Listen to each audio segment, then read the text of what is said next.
The new iPad Pro Magic Keyboard has lots of things going for it, but it also has a big flaw. After 4 months of using this on a daily basis, I have some thoughts. In this video, I'm taking a deep dive into its pros, cons, and everything in between.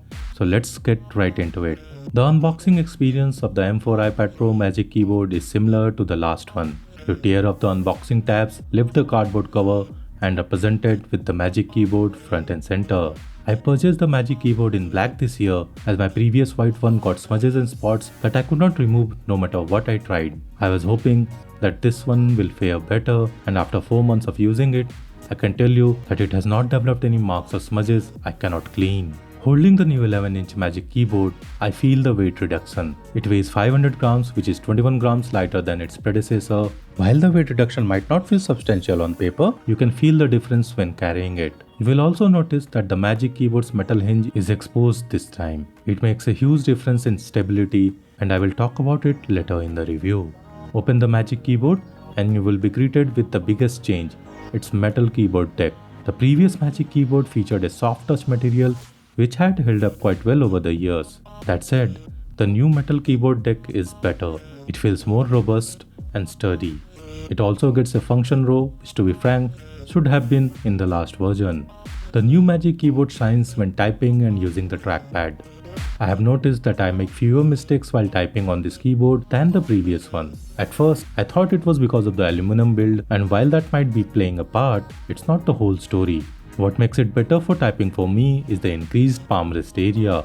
My wrists are no longer hanging out of the keyboard area, making for a more comfortable and accurate typing experience. The function row is also a welcome addition. I no longer have to open the control center to adjust the volume and brightness. I can also easily play and pause music and use the escape key. Several users have commented about the awkward placement of the lock key.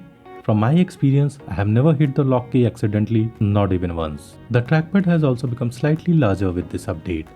The width is the same, but the depth has increased. That said, the size change is not so noticeable in the 11-inch version. What makes the trackpad better, however, is the switch to haptic click mechanism that I'm used to on my MacBook Pro. The previous one had a physical actuation switch below the trackpad. It was not as bad as the diving board mechanism of the past trackpads, as you can click anywhere you want, but the haptic click feels infinitely better. It takes less force, is easier to activate, and is more subtle and reliable. The new Magic Keyboard also has a more aggressive lean than the previous one. It means you get more viewing angle options, which is a welcome upgrade.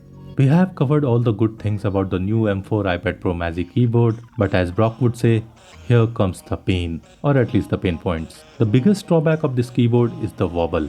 Apple has changed the hinge from a cylindrical design to a rounded rectangular design, and it's a downgrade.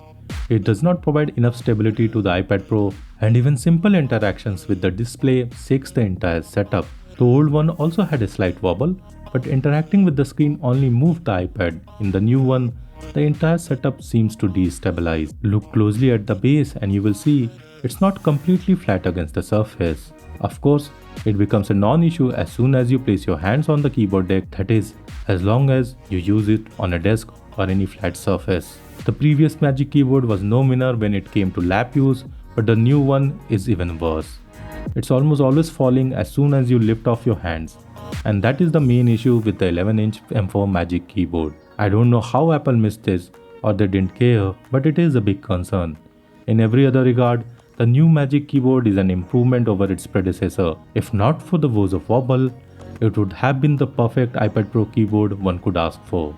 The new Magic Keyboard for iPad Pro is just shy of perfection. If you're mulling purchasing one, you can go ahead as long as you know what to expect. You can find the link to purchase this keyboard in the video description. Before you go, click here to check out our review of the Magic Keyboard compatible case from Pitaka. I'll see you there. Thank you for watching and have a nice day.